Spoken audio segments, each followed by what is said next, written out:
Gold, trusted gold buyers. మీరు తాకట్టు పెట్టిన బంగారాన్ని విడిపించి ఈ రోజు ఉన్న మార్కెట్ ధరకు కొనబడను. ఇండస్ట్రీలో చాలా మంది శోభన్ బాబు గారు డబ్బుని ఎలా చూస్తారో కథలుగా చెప్తారు. అవును. ఎంత జాగ్రత్తగా ఖర్చు పెడతారో, ఎలా ఇన్వెస్ట్ చేస్తారని చెప్పేసి. మీకు శోభన్ బాబు గారి మధ్య ఎప్పుడైనా ఈ మనీ విషయాలు కానీ లేదు? అంతవరకు మేము ఎప్పుడు మాట్లాడుకోలేదు. ఉమ్, చంద్రమోహన్ గారు కూడా నాతో ఎప్పుడు డబ్బు గురించి మాట్లాడలేదు. ఉమ్. వారిద్దరూ అంతే. వాళ్ళిద్దరూ అంతేనట. ఉమ్, పాపం.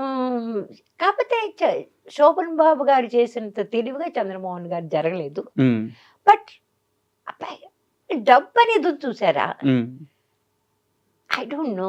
శోభన్ బాబు గారు డబ్బు విషయంలో పాపం అలా ఉండడానికి కారణం ఏంటంటే బహుశా ఆయన చిన్నప్పటి నుంచి ఆయన పరిస్థితులు ఎట్లాంటి పరిస్థితుల్లో వచ్చారో ఏమిటో. మేడం. నేనేం గొప్ప పరిస్థితుల నుంచి రాలేదు, ఉమ్, కానీ మేము ఇన్సెక్యూరిటీలో పెరగలేదు. ఉమ్, ఉమ్, ఇద్దరే ఆడపిల్లలు, మాకు ఎప్పుడు ఏ లోటు కనిపించలేదు మాకు. ఉమ్, మా నాన్నగారు మాకు ఏది కావాలన్నా దట్ వాజ్ ద బెండకాయ కూర వండితే ఆయన ముందు వేసుకునేవాళ్ళు కాదు, ముందు మేము తిన్నాక మిగిలిందని వేసుకునేవాళ్ళు. అట్లా పెంచారు మమ్మల్ని. ఉమ్. అంటే ఇలా పెరగడం వల్ల కూడా సమస్య ఒకటి అయిందిగా. ఇప్పుడు ఉదాహరణకు ఒకటి చెప్తాను. సీతామహాలక్ష్మి సినిమాలో సైడ్ క్యారెక్టర్, అంటే సైడ్ క్యారెక్టర్ అనొచ్చు, లేదా లీడ్ సెకండ్ లీడ్ అనొచ్చు, ఏదో ఆమె 30,000 తీసుకుంటే మీరు 12,000 తీసుకున్నారు కదా హీరోయిన్ గా. మీకు ఎలా తెలిసినవి ఇవన్నీ? ఎలా తెలిసాయి ఇవన్నీ? కరెక్టే కదా. పల్లవి చెప్పింది నాకు ఆ మధ్య ఎప్పుడో. అందే నీకు ఎంత ఇచ్చారు రామేశ్వరి అంది. అంటే 12,000. అది కూడా లాస్ట్ 2,000 ఇవ్వడానికి నా ప్రాణాలు. మా అక్క కోపం వచ్చింది. మా అక్క అంతే ఎంత పొగరు వీళ్ళకి 2,000 ఇవ్వరా, ఇంత పెద్ద సక్సెస్ఫుల్ అయింది అని ఫోన్ చేస్తే నాయుడు గారు దరిద్రంగా మాట్లాడాడంట. మా అక్కకి ఇంకా కోపం వచ్చింది. వాళ్ళకి తిరుపతిలో ఫోన్ ఉండేది, తిరుపతిలో ఉండేది తను. కావాలి వాళ్ళు మాటికి ఫోన్ చేసి 2,000 తీసుకుంటాను అంటే నాకు పంపించమని నాకు పంపించేశారు. నాకు బహుశా డబ్బుల విషయంలో నేను చాలా కొంచెం కదా, నాకు చేత కాదు. ఈ మధ్య వచ్చేసింది నాకు. ఒక 4-5 నెలల నుంచి కాదు, ఒక సంవత్సరం నుంచి నేను డబ్బుల విషయంలో ఇదయ్యాను. చాలా లేటుగా. కానీ ఒకటండి, ఆ టైంలో ఇంత ఎక్కడిక్కడ సంపాదించేవాళ్ళం. అంతే కదా. ఇప్పుడు మనం 2 రోజులు చేసేది అక్కడ మొత్తం సినిమాకి వచ్చేది. అవును. సరే, కానీ హిందీలో కొంతమంది నాకు చాలా ప్రాంప్ట్గా పే చేసేవాళ్ళు. వాళ్ళు ఉండేవాళ్ళు. ఎన్నో ల్యాబ్ లెటర్స్ ఎందుకు పైకి అక్కడ చింపేసి పడేసినవి కూడా ఉన్నాయి. ల్యాబ్ లెటర్స్ ఉండేవి ఆ టైంలో. మీకు తెలుసా? తెలియదు. స్పెషల్గా ఇది హిందీ సినిమాల్లో. అంటే ఆ ల్యాబ్ మీకు ఆ డబ్బులు ఇస్తే కానీ ఆ ప్రింట్ బయటకు వెళ్ళనివ్వదు. Okay okay. ఆ రకంగా ఒక రకంగా లేని లెటర్ అది ఉండేవి. నా దగ్గర ఇన్ని ల్యాబ్ లెటర్స్ ఉండేవి. వాళ్ళు వచ్చేవాడు, ప్రొడ్యూసర్ వచ్చేవాడు, అమ్మా చాలా కష్టంగా ఉందమ్మా, సినిమా రిలీజ్ చేయలేకపోతున్నాం అమ్మా, ఇల్లు అమ్మేద్దాం అనుకుంటున్నా. బాబు వద్దు, మీరు ఇల్లు పడేస్తా. So and you know my attitude was, వాళ్ళు ఇల్లు అమ్మి నాకు డబ్బులు ఇస్తే నాకు ఎందుకు డబ్బు, how am I going to? But Pallavi ఆ రోజు చెప్తే తనకు 30,000 ఇచ్చారంట, నాకు 12,000 ఇచ్చారంట. నాకు నవ్వు వచ్చింది నా మీద, అందుకని ఇంకేం లేదు. But I'm happy for she has got lot of lands, నాకు లేవు. ఆ క్యారెక్టర్ చేసిన పల్లవి గారికి, అంటే మళ్ళీ డబ్బు గురించి మాట్లాడుతున్నా తప్పుగా అనుకోవద్దు, వారికి ముంబైలోనే 200-300 కోట్ల దాకా ఆస్తులు ఉన్నాయని చెప్పి విన్నాను. నిజమేనా? బొంబాయిలో లేవనుకుంటానండి. ఓవరాల్గా అయినా ఇక్కడ చాలా ఆస్తులు ఉన్నాయి నాకు తెలిసిన. నాకు అంతకంటే ఎక్కువ తెలియదు, మాట్లాడకూడదు కూడా, నాకు తెలియకుండా అనవసరంగా నేను చెప్పకూడదు. బట్ షీఈస్ గాట్ గుడ్ కదా, విన్నాను, అందుకని అడిగాను మేడం. ఇంకా she's been very smart and intelligent. వాళ్ళ ఫాదర్ మా నాన్నగారు కూడా నా కోసం ఏదో పాపం తాపత్రయపడ్డారు. ఈ ఊళ్ళో ఒక ఫిల్మ్ నగర్ దానిలో ఆయనే డబ్బు కట్టారు, ఆయనే మొత్తం ఇదంతా కట్టారు. నేనేమి దానికి ఒక్క పైసా ఇవ్వలేదు. అది నేను ఇల్లు కడదామని చూస్తే నాకు ఎట్లా కట్టాలో చేత కాలేదు. వచ్చాను, పెద్ద భూమి పూజన చేయించాను, నానా ఆడావిడ పెట్టాను. ఆ టైంలో ఒక 40-50 లక్షలు అవుతుంది అక్కడ ఇల్లు కట్టాలి అంటే అనుకున్నాను. ఓకే, 40-50 లక్షలు పెట్టి ఆ ఇల్లు కట్టి ఏం చేయాలి దాన్ని, నాకు అర్థం కాలే. ఇంకొకరు చంద్రమోహన్ గారు లాంటి వాళ్ళు ఆ వాస్తు దరిద్రంగా ఉంది, అక్కడ నువ్వు ఇల్లు కట్టదు, ఆయన ఒకటి. ఉమ్. నాగార్జున గారు చూసి ఎంత మంచి సైటు, అక్కడి నుంచి గోల్కొండ కనిపిస్తుంది నీకు, ఆయన ఈ రకమైన ఇవన్నీ చూసేసరికి ఈ లోపల ఎవరో వచ్చి ఆక్రమించుకుంటారని వచ్చింది. ఉమ్. ఇంకో కొంతమంది అయితే బొంబాయి వచ్చేసి అది ఇంత కొంట అంత కొంట అని చిన్న చిన్న అమౌంట్స్లో చెప్తున్నారు అంత పెద్ద స్థలానికి.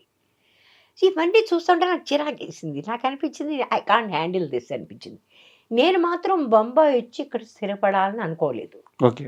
కారణం ఏంటంటే ఆ ప్రదేశం ఉంది, అక్కడ నా పక్కనేమో చిరంజీవి గారు, ఉమ్. ఇటువైపు ఏమో అజరుద్దీన్, ఉమ్. ఇటువైపు ఫలానా, ఇటువైపు అందరూ మెగా స్టార్స్. వాళ్ళు వెళ్ళేది ఫెరారీలును ముస్టాంగులు ఏమిటేమిటో, మన దగ్గరేమో మారుతి 800. ఉమ్. నా పిల్లలు విపరీతమైన కాంప్లెక్స్లో పోతారు. Um. I don't want it. That was the reason I don't want. ఇప్పుడు ఆ స్థలం ఏం చేశారు? అమ్మేశారు, అప్పుడే అమ్మేశారు. ఎంత కమ్మారు అప్పట్లో? 46, 47 లక్షలు. లక్షలు. ఎక్స్క్యూజ్ మీ, లక్షలు. లక్షలు. ఎన్ని ఎకరాలు అది? ఎకరాలు కాదు, ఆ. 1200 గజాలు. ఇప్పుడు ఎంత తెలుసు అక్కడ? తెలుసు, 20 కోట్లట. మంది కానప్పుడు మంది కాదు, గొడవే లేదు. అండ్ నిజం విషయానికి వస్తే తెలుగులో మీరు అప్పుడు కనిపించి చాలా సంవత్సరాలు అయిపోయింది. తేజ గారు అంటే నాకు తెలిసినంత వరకు ఏ కో డైరెక్టర్ ఫోన్ చేయలేదు, ఏ అసోసియేటివ్ ఫోన్ చేయలేదు, ఏ మేనేజర్ ఫోన్ చేయలేదు. తేజ గారు మీకు డైరెక్ట్గా ఒక కాల్ చేశారు, పలానా రోల్ ఉంది చేస్తారా, చేస్తే మీ ఇష్టం, బాగుంటుంది, లేకుంటే మీ ఇష్టం అని ఒక మాటతో ఒక ఫోన్ కాల్తో చేశారు.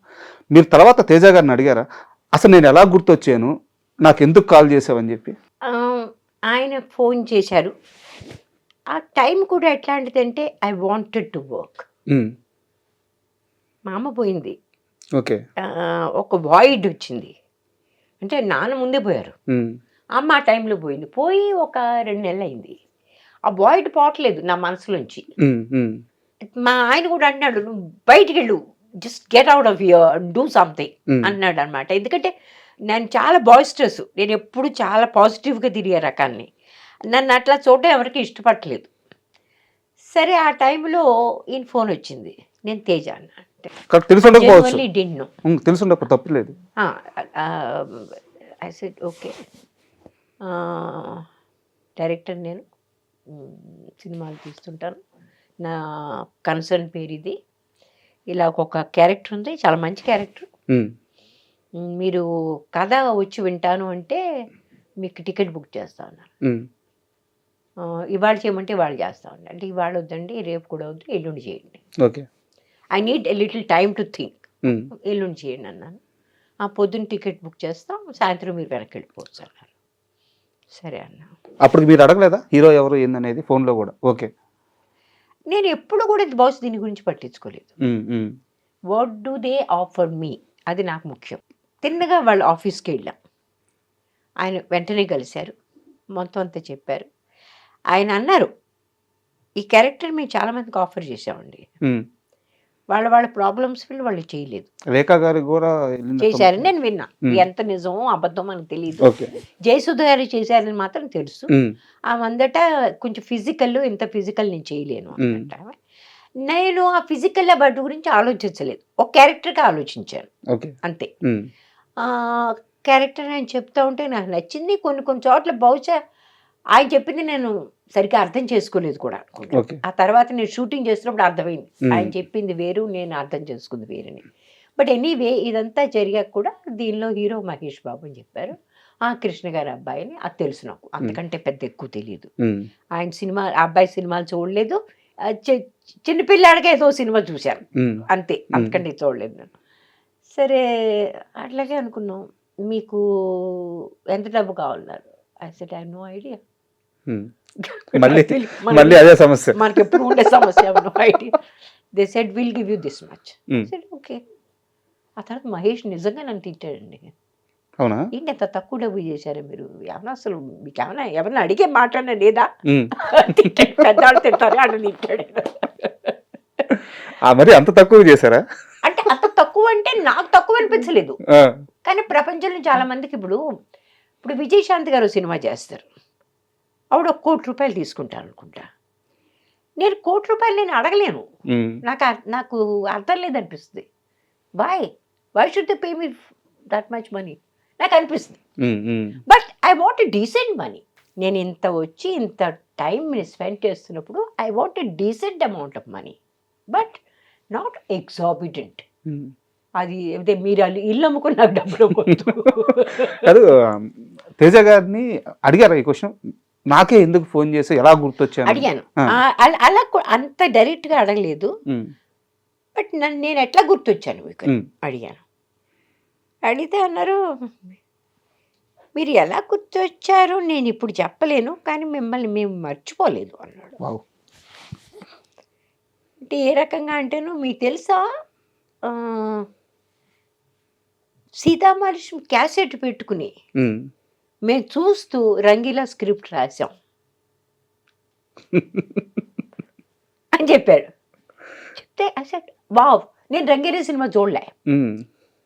అప్పుడు నాకు కథ తెలుసు, బట్ అది మీరు ముంబైలో ఉంటారు కాబట్టి ఆ సినిమా ఎంత పెద్ద హిట్, దాని పెద్ద ఇంపాక్ట్. హిట్. అదే కాకుండా ఆమీర్ ఖాన్ ఇట్లా టపోరీ టైప్ అని ఇవన్నీ అవన్నీ తెలుసు మొత్తం. ఇట్ మేక్ సెన్స్ కదా, సీతామహాలక్ష్మి కదే అంతే. టోటలీ అదంతా తీసుకెళ్ళి Mm. అర్బన్ అట్మాస్ఫియర్లో తీశారు అది.